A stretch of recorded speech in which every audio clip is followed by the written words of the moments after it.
Real democracy best upholds the idea that government exists to serve the individual and not the other way around. And it is the only form of government that has the possibility of making that idea real. So for those of us who are interested in strengthening democracy, it's time for us to stop paying all of our attention to the world's capitals and the centers of power and to start focusing more on the grassroots, because that's where democratic legitimacy comes from, not from the top down, not from abstract theories, not just from experts, but from the bottom up, knowing the lives of those who are struggling. Democracy means being in touch and in tune with life as it's lived in our communities. And that's what we should expect from our leaders. And it depends upon cultivating leaders at the grassroots who can help bring about change and implement it on the ground and can tell leaders in fancy buildings, this isn't working down here. Democracy also requires the rights of political and other minorities be safe. It's not just about who has the most votes, it's also about the civic culture that we build that makes democracy. So we have to stop pretending that countries that just hold an election where sometimes the winner somehow magically gets 90% of the vote because all the opposition is locked up.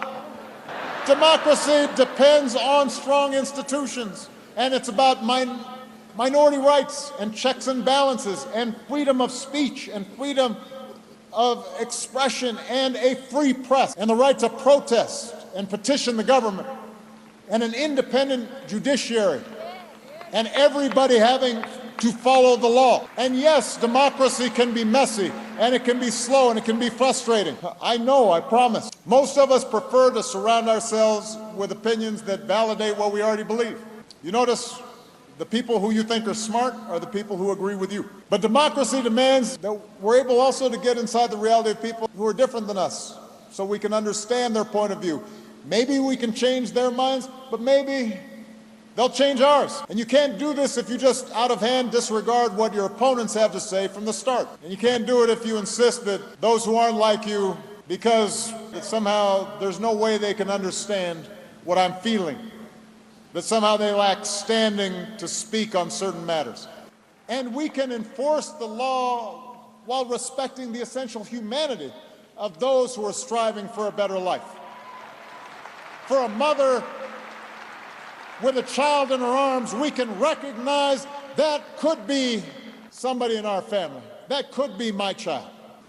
Mindful of the fact that no single individual possesses, no individual, not Mandela, not Obama, are entirely immune to the corrupting influences of absolute power if you can do whatever you want, and everyone's too afraid to tell you you're making a mistake, when no one's immune from the dangers of that. Democracy is based on the majority principle. This is especially true in a country such as ours, where the vast majority have been systematically denied their rights.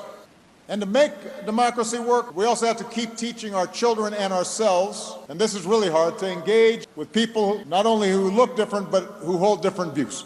This is hard. One must work with that enemy, and that enemy becomes one's partner. So those who traffic in absolutes when it comes to policy, whether it's on the left or the right, they make democracy unworkable. You can't expect to get 100% of what you want all the time. Sometimes you have to compromise. That doesn't mean abandoning your principles, but instead, it means holding on to those principles and then having the confidence that they're going to stand up to a serious democratic debate.